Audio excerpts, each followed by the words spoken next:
Hi, this presentation is focused on Ampere's law, specifically calculating and observing the magnetic field induced inside a multi-turn loop or coil of wire when an electric current passes through it. For the exciting part of the demonstration, I built a coil gun, which we'll test shortly. But first, I thought I would start with a more practical example of a solenoid. I've obtained this solenoid here, inside this casing, which is encased in plastic to prevent damaging the wire by disassembling a solenoid valve. This valve is a plunger type, so the plunger body here,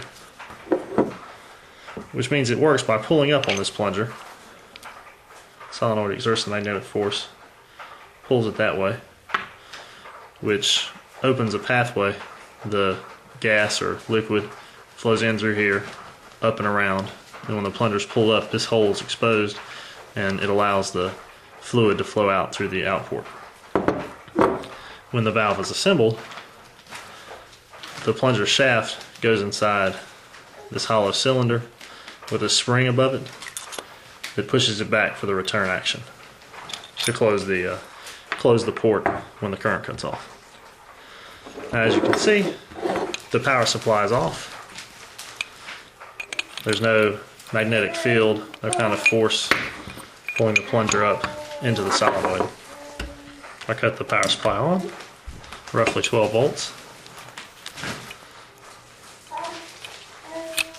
And the plunger is pulled into the solenoid. It's now exerting some force. I actually have to work to pull it out. It will not fall out just because of gravity. Set it on the ground, put the solenoid over it, and it'll pick it up. As soon as I cut the power supply back off, plunger falls out.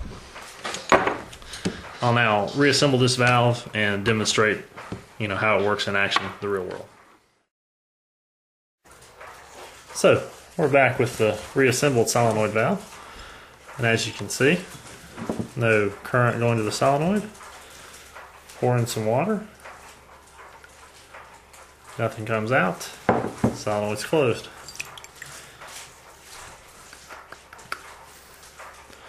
Turn on the power supply so you can hear that click of the plunger being pulled up through the solenoid. Now, pour some water. It drains right through. So that's one of the most practical examples of a solenoid valve. And next, we'll take a look at the coil gun that I built.